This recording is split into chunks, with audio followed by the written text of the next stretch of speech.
Hello again, everybody. It is Friday, January 31st, and this is Mr. Eicler's Weekly Webcast. To begin with, this was a big day today. This was the big steam day, our big walk with all of the visiting dignitaries, so to speak. And hopefully, by the end of today, we will be an official STEAM certified school. It's a really big deal for us. Check our Twitter feed, the school Twitter feed, as well as my Twitter feed at Mr._Eichler for a pick or two, and I'm sure the school will be posting a whole bunch of pics and sharing them throughout as well for the day. We'd also like to thank our guest speaker today, Ms. Sharon McCullough. She came in and talked to us about monarch butterflies and pollinator gardens and answered all kinds of questions, and wow, was it great. Do ask your kids about it and see what their takeaway from it was. It was really a neat day, really a great speech. Time management and homework apparently has reared its ugly head this week as a couple of kids have brought it to my attention that they're spending many much hours on homework, to which I can say, quit it. Homework should be about 40 minutes, and that does not include working on math facts and independent reading time. I will say that independent reading time can double. So if they have some chapters to read in a novel study that we're doing, that reading that they do at home also counts for their independent reading time. So let that overlap. If it's taken more than an hour total to get done and through with the homework, just stop. Send me a note that says this is what we got done. No penalties, no fuss, no muss. I don't want them spending 4 or 5 hours doing homework. That's not good. That leads to stress, that leads to anxiety, that leads to all kinds of troubles. And no stress, man, no stress. I'm checking my notes.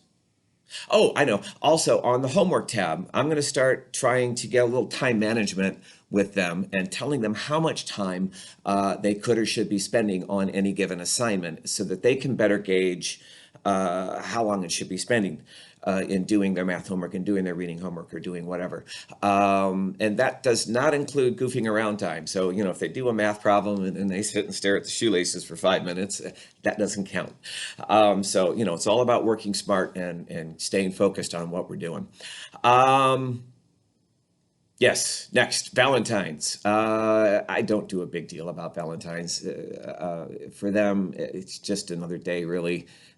We will pass out cards. I'm not a total Scrooge. So we'll take about 30 minutes at the end of the day, and we'll pass out Valentine cards. So if you want to make them for the class, that would be wonderful. They do not need to bring in big decorated boxes. If they already have one made and they want to bring that in, that's fine. But a big plastic bag from Kroger works just as well. If they want to attach a treat, you don't have to. But if you must, you can. Just, a little nugget of something. Don't get too crazy and carried away. I'm not going to do cookies and cakes and juices and stuff. We'll save that for something important. Also, not this Friday, but next Friday, we're going to do lunch with the doctor.